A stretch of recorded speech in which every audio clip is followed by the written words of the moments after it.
This is an educator's guide to principles of educational testing aligned to formative assessment. And we are going to start off with answering the question, what is formative assessment? So formative assessment is exactly as it sounds. It helps teachers form instruction and it helps students form learning.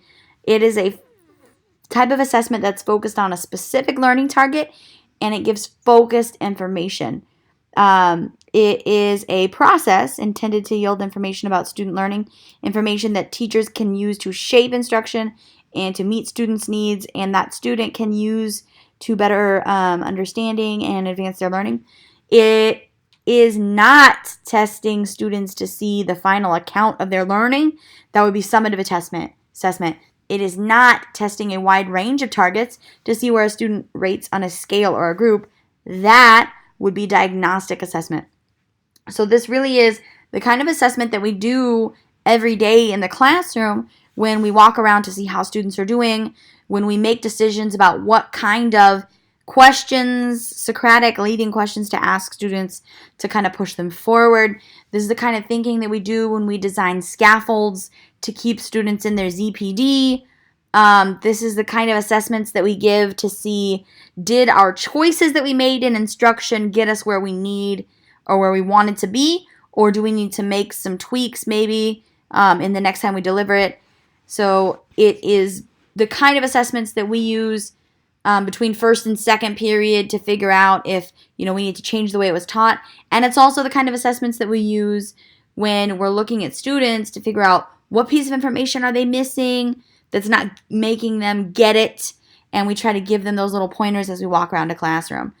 It's also the kind of assessments that we give, in between lessons to see are we where we need to be for the next lesson to go on, or do we need to do a little mini lesson or a reteach or something like that before we move on to the next thing. And it differs from diagnostic and summative assessment in that summative assessments are used by teachers to form final judgments about what students have learned by the end of a course, or is used at the state level for the purpose of evaluating schools. So these are our midterm exams, our final exams, our end of the unit tests. Students do not get a chance to go back and rework it. This is what you know at the end, and then that's it. So really, going back to what a formative assessment is and isn't, it's really different because when we're doing formative assessments, students still have a chance to rework it. Students still have a chance for improvement. They're not done. It's not here's what you know and that's it, moving on. They have a chance to get some feedback from us and then to further work towards mastery. Whereas summative and diagnostic is saying, here's where you are, and that's it. That's where you are right now. And you're kind of stuck. And they can give students a feeling of being labeled, and it comes with this feeling of finality that a formative assessment doesn't, and it can be damaging in that way. Diagnostic testing gives test students on a wide range of targets and then gives them a rating or a scaled score. And so diagnostic testing is where you end up like you're in the 87th percentile, or you are in the red or the green for your state, and here's how you mastered comparative to other students in your school or other students in the state. And again, both of these assessments are very final, and they give students a label and they say, here's where you are, and here's generally, how students take it is this is who you are when it comes to your abilities in this general area. School accountability has been dominating assessment use for more than a century, and we're going to talk about why and how that has to do with formative assessments. So really, it has to do with accountability and funding.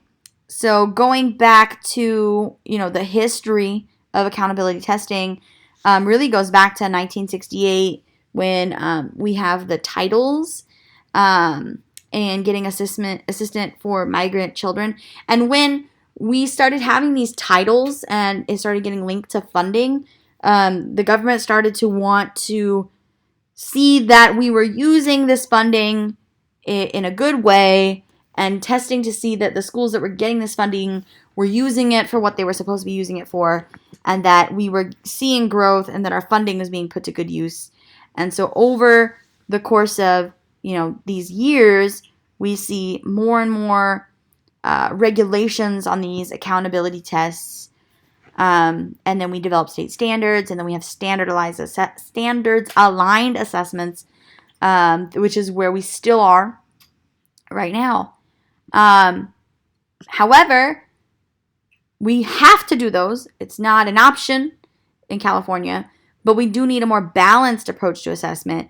So we have to do these standards-based tests and these summative tests and these diagnostic tests, but we need to bring in a balance, which means we need to focus, at least at a site level, on formative assessment. So these achievement tests do not identify why students are not proficient. The tests aren't linked closely enough to classroom instruction and curriculum to identify what misconceptions students hold or what skills they're missing, information that could help guide instruction, because they're not formative assessments. They don't come from instruction. They don't come from teachers. They don't know the individual students that they're testing, and so therefore they cannot do these things. So we need a balanced assessment approach. That way we're not just collecting data that's for state and federal accountability, but that we're also spending the time and doing the work of identifying misconceptions of students, of assessing for these missing skills, and using all of that information about the misconceptions and the missing skills and who our students are and what our students can do and where their strengths lie, so that we can guide instruction and kind of tweak and fine-tune what we're teaching, how we're teaching it, when we're teaching it, so that it's tuned to who we're teaching it to. And our gigantic accountability testing cannot do those things. So we have to find a way to bring formative assessments in to make a balance. Our current thinking on formative assessments is that they are needed, right? Because we have to shape a student's learning process. And that means that teachers have to act as facilitators and use practices that will reveal student mastery. And not just has the student mastered it, but how did they master it?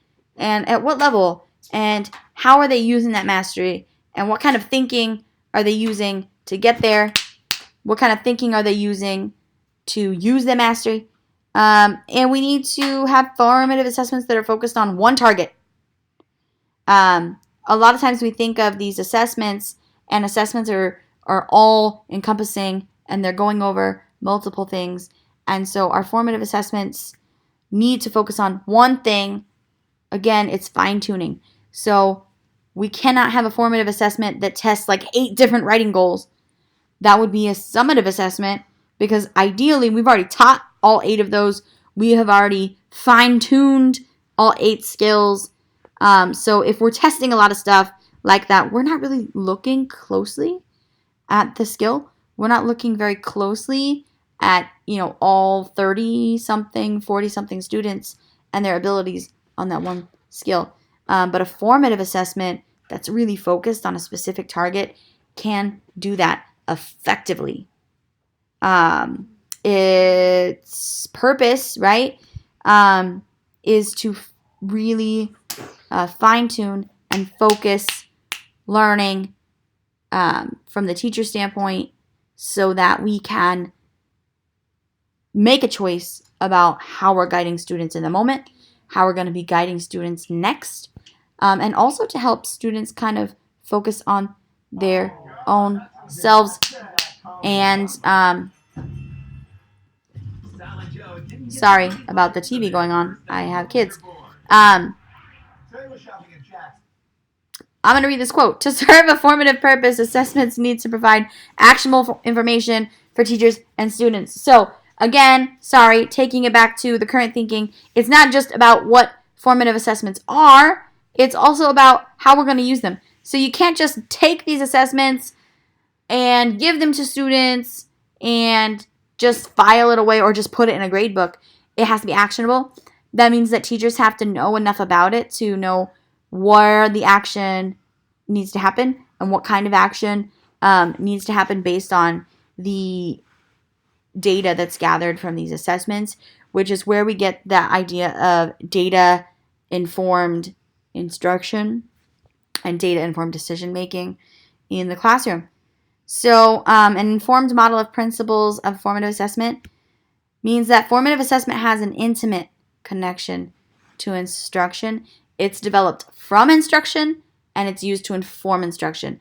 That means that we give instruction, we plan an instruction, and we know where we're headed, and we know we want students to learn, and from that plan, we develop formative assessments. We say intentionally right here in this moment of the instruction and the learning, I'm going to check to see how students are doing. I'm going to check to see what's their current thinking. I'm going to check to see, are they ready for the next step? Was I effective in my delivery? Was I effective in these activities? And then we're going to use all of that data to inform instruction. That means when I go back to the planning board, I use that data to figure out what's my next step, right? I'm going to use that data to figure out, did this tactic work? Do I keep using it? Do students have an understanding of this concept in the way that I need them to in order to develop this next step? It's also, during instruction, everybody has those moments where they kind of have to call an audible. And if you're just doing that based on gut, that's really not sound teaching. But if you're doing that based on the feedback you're getting from these formative assessments, when you're walking around and you're seeing students are making a very common, everybody's making the same mistakes, everybody's having the same misconceptions, and you use that information on the spot to make a decision to, change how you're teaching, to pause the class and address that misconception, that's also using formative assessment to inform instruction in the moment, not necessarily in the planning stages. And formative assessment is also individualized. It's not something that we gather and we say, okay, all 8th graders need to have this exact lesson, or, all students, even not necessarily all students in this class need to have this kind of instruction. It can be individualized, and it's really great because it goes with that big buzzword of differentiation, because when we're using formative assessments, it really guides our differentiation. Do we need to pull a small group? Do we need to split the class? Do I need to have just, this student receive this exact Socratic question that's going to push them to the next level? So it should be tailored to the particular students being assessed, and it should be relevant to the learning targets, and it should be a specified point in the instructional process. So it's extremely intentional. It is not shoot from the hip, fly by the seat of your pants kind of assessing, and it absolutely is not completion grading. It is, what do these students need? What are they getting? How are they doing? What do I want to know about them? What am I checking on?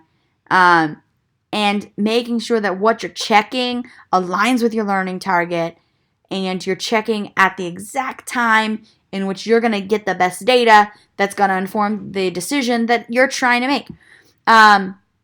It takes on a feedback, right? So that means the information that we're giving to students to try to push them to the next level takes on a formative role when it provides information about the gap between a student's current understanding and the desired level of understanding. And again, for me, I just keep linking this back to Vygotsky's zone of proximal development, in that when we see a student struggling and we know where we want them to be, and we right now make the decision and have the ability to ask them a leading question or give them a tiny little morsel of information that takes them to the very next step, that is formative assessment working. That is looking at students, seeing where they are in the scope of where we want them to be in a specific skill, and then using that information to provide a scaffold, not to give them the answer, but to provide a scaffold to get them to where they need to be. That's formative assessment that works. That's formative assessment, how it's supposed to be used, when it's supposed to be used to close that gap. Thank you.